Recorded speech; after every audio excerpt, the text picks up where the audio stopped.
iOS 5 Beta 6 gets released with a lot of bug fixes. We round up all the current leaks of the iPhone 5, and rumors have it that the iPhone 5 will get LTE after all. All this and more coming up right now.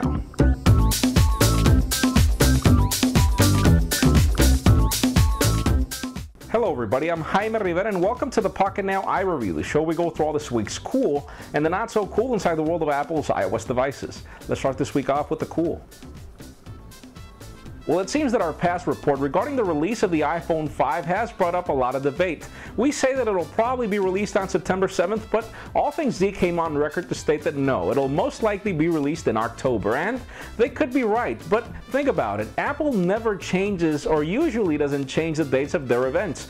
Their September music event has happened obviously in September for the past 5 years, non-stop, so most likely they won't change the date of their event. They most likely will announce the iPhone 5 on September and launch it for sale in October. Makes all the sense in the world. Apple's never had an iPhone being announced one day and being released the same day. Most likely it's just an announcement in September, a release for sale in October. Let's wait to see what time tells. Well, iOS 5 Beta 6 has just been released to developers and it brings a lot of bug fixes to the table. First of all, photo albums are now working, iCloud restores are working, and bookmarks don't seem to be multiplying within multiple devices. Hopefully they figure that out. And then it seems things are moving forward. This time you don't have to delete your device completely to be able to update over the air, so it seems that everything is working fine, but still Verizon customers, a couple of Verizon customers just now have been complaining of problems making phone calls. It seems that they can only make their calls on speaker, so definitely not good, but still too early to know, so we'll see what time tells eventually, and we'll keep you posted about it. Interesting enough, images have just surfaced of LTE equipment being used within Apple stores to test devices. And we've all heard the rumors of Apple using iPhone 4 units with different internals to test what we could expect to be the next generation iPhone. Now, having this equipment being tested raises the bar. Apple wasn't really clear about the fact that we would get LTE this year or not. Tim Cook even came on record to say that they were going to be pushing LTE to 2012 because, first of all, it wasn't really well adopted yet, and second, it made the device too big. So it does seem that Apple is planning to bring something to the iPhone 5, and given that Apple's been delaying the device probably almost 3 to 4 months, it could be that Apple was just waiting for the right time to bring this equipment to work and look good on the device. So we'll see. And speaking of iPhone 5 rumors, let's go through the leaks and see what we can find.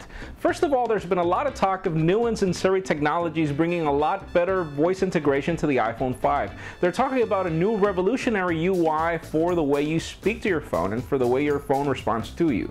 Not sure what to make of that just yet. Again, these are just rumors. Aside from that, we have images of factory workers at Wintech building iPhone 5 screens, and they do look larger than the iPhone 4, and also you do see a larger home button, but again, these are just leaks, not really sure that they'll be making it there. And well, aside from that, some iPhone 5 parts have leaked. These are headphone jacks that have been leaked in white and black, but interesting enough, everybody's mentioning that the next generation iPhone 5 will have a curved back, but still, if you look at the headphone jack in the iPod Touch 4 and in the iPad 2, you'll notice that it has a certain curvature to it, and you don't see these curves on these leaked headphone jacks. You see them completely flat, so could the iPhone 5 bring a flat back or a curved back?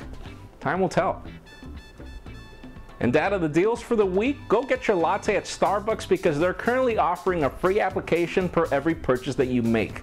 All you have to do is make your purchase and pick up a card at the cash counter where you'll be getting a free application every week. And they're doing a really good job because, first of all, their first application was Shazam Encore, which costs $3 in the App Store and is a really good application, so you're not really getting cheaped out on this. And, well, the only problem with this is that it's the app pick of the week, so if you're like me and you drink 3 lattes a day, you'll be getting 3 cards of the same application, but still they make really good gifts, so it's either that or you drink too much coffee like I do. And well, aside from that, Skype is offering this application called Skype Wi-Fi, where they'll be making available 1 million hotspots around the world where you can be actually logging on and paying with your Skype credit. A really good option, and well, aside from that, Rage and Rage HD are currently free for the week, and the week is almost over, so better make sure you go into the App Store and get it because they got, I don't know how many likes on their Facebook page, and they're offering it for free as part of their commitment. Really nice. Okay, so that does it for the cool. Let's continue on with the not so cool.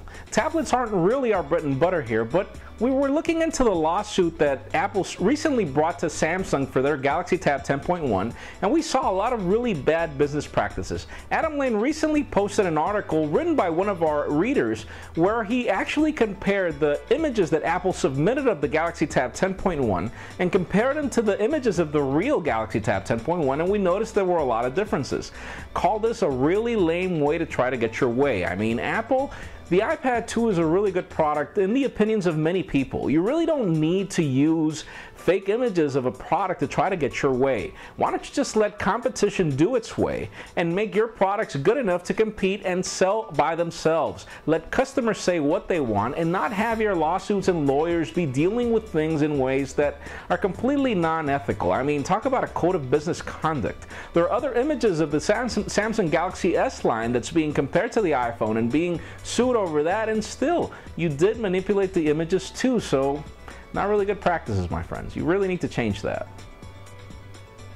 And well, speaking of lawsuits, HTC just filed a patent lawsuit against Apple for two different patents that are pertaining communications and Wi-Fi, where it seems that Apple has been infringing these patents ever since the first generation iPhone was launched. And well, what can I say? I mean, Apple, you've been suing everybody, and let's just say that you pretty much ended up bringing this upon yourself.